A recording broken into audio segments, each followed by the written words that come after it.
Salut tout le monde et bienvenue dans cette nouvelle review comics sur Aquaman tome 4 Tempête en eau trouble, un comics de 208 pages.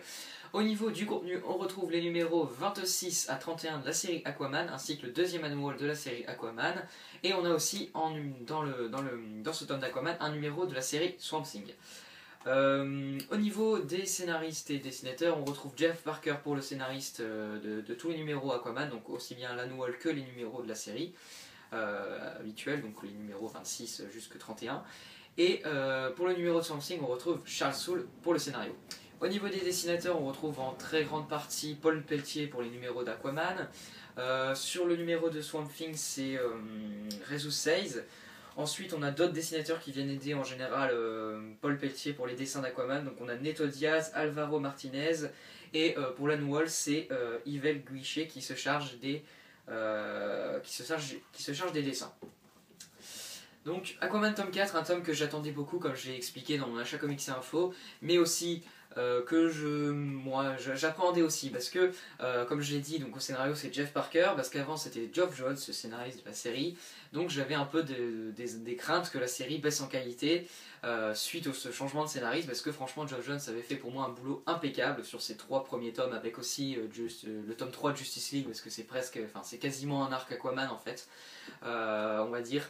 Donc franchement, pour moi c'était vraiment parfait de bout en bout son run. Donc voilà, ça me faisait un peu... j'étais clairement pas très emballé de changer de scénariste, mais bon, je me suis dit, bah on verra bien, j'espère juste que ça va être bon. Clairement, bon je le dis là, moi j'ai un peu moins apprécié ce tome 4, j'ai trouvé moins bon. Donc bon, mes craintes étaient plutôt... j'avais raison de m'attendre un peu à un tome un peu moins bon. Mais bien évidemment, ça reste quand même un bon tome. Donc maintenant, je vais rentrer un peu plus en précision. Donc au niveau du scénario, sans trop rentrer en détail, donc dans ce tome, Aquaman va d'abord devoir arrêter une espèce de grosse créature de l'Atlantide. Il se fait appeler le Karakan, je crois. Karakan, oui, voilà, donc c'est une créature mythique de l'Atlantide qui va se rendre à la surface et va détruire tout sur son passage. Il va aussi devoir affronter certaines créatures de la mythologie grecque, et il va aussi rencontrer, comme je l'ai dit, la créature des marais. Swamp Thing donc. Voilà à peu près, bon je rentre pas vraiment pas en détail parce que voilà, sinon vous allez un peu... si je vous raconte tout, c'est pas très intéressant.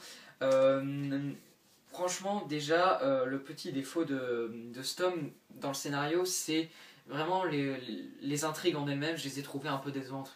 Enfin, je veux dire, Aquaman qui se bat contre une géante créature, etc., ça fait un peu... Bon, voilà, c'est pas très... Ça manque un peu d'ambition, on va dire, je trouve, c'est basique, quoi. C'est vraiment des histoires assez basiques, au schéma classique, etc.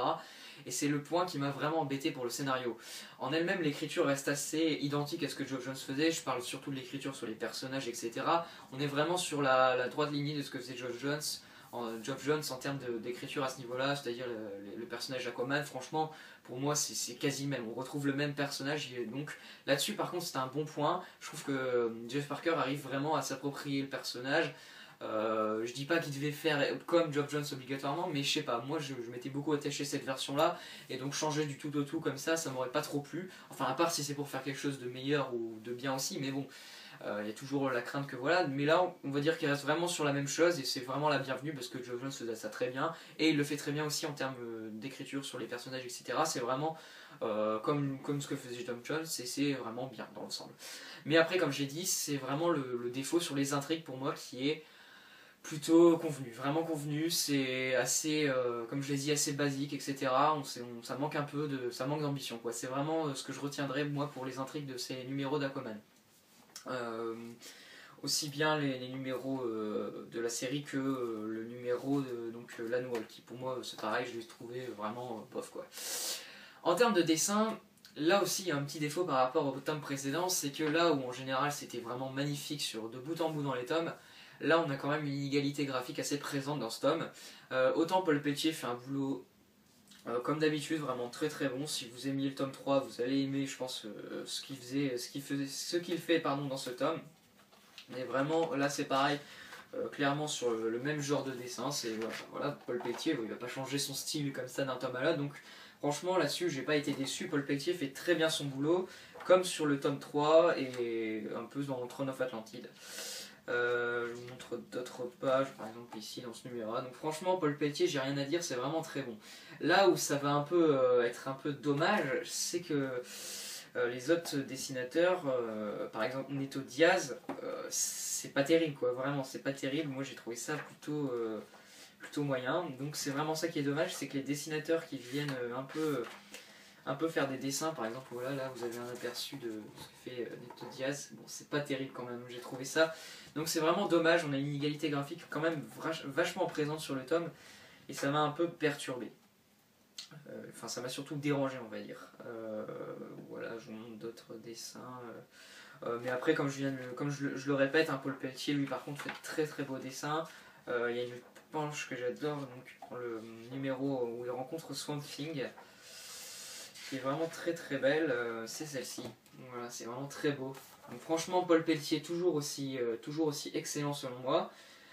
Par contre les autres dessinateurs, donc Neto Diaz, et j'ai oublié les autres, c'est Alvaro Martinez, bon c'est vraiment plutôt moyen. Pour l'annual, c'est pareil, j'ai trouvé ça un peu moyen en termes de dessin, c'est pas le genre de dessin qui me plaît énormément, même si, encore une fois, ça reste plutôt potable. Donc vraiment plutôt dommage à ce niveau-là. Le numéro de Swamp Thing est vraiment beau dans l'ensemble, c'est Rezu Saiz qui fait les dessins.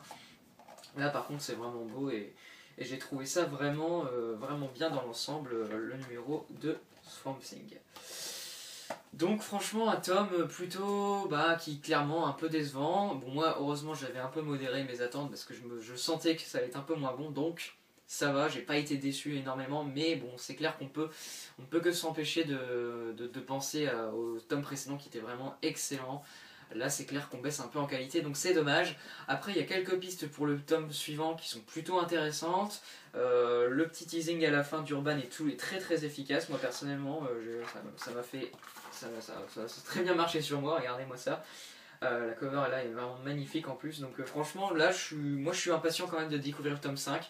J'espère qu'on retrouvera vraiment un arc assez imposant, etc., avec une intrigue vraiment intéressante, parce que là c'est clairement ce qui manque au tome, c'est que même si c'est très plaisant à lire, j'ai trouvé les intrigues vraiment convenues, et en plus de ça, comme je l'ai déjà dit, il y a une certaine inégalité graphique présente dans le tome, donc c'est vraiment dommage. La note que je vais mettre pour ce tome, c'est un 7 sur 10, c'est toujours une bonne lecture, bien plaisante, mais clairement en dessous des tomes précédents, donc c'est dommage. Je conseille tout de même de continuer la série, ça reste comme je viens de le dire une bonne lecture, donc franchement Aquaman tome 4 je le conseille, mais attendez-vous à être un peu déçu par rapport au tome précédent, ça c'est clair et net selon moi. Donc écoutez, j'en ai fini pour cette revue comics, j'espère qu'elle vous aura plu. N'hésitez pas à donner votre avis sur l'arrivée de Jeff Parker sur la série Aquaman, je suis très curieux de savoir si j'ai été le seul à ressentir ça avec ce tome là ou quoi. Moi en attendant je vous dis à la prochaine pour une review comics. Je ferai certainement pas d'achat comics et info pour annoncer ces reviews, donc je les annonce maintenant. Les prochaines reviews comics qui vont arriver sont celles de Batman Eternal tome 1 ainsi que celles d'American Vampire tome 7. Donc deux comics que j'attends pas mal quand même énormément, surtout American Vampire. Donc écoutez, on se dit rendez-vous à la prochaine pour ces reviews comics. Prenez soin de vous d'ici là, puis à plus tout le monde.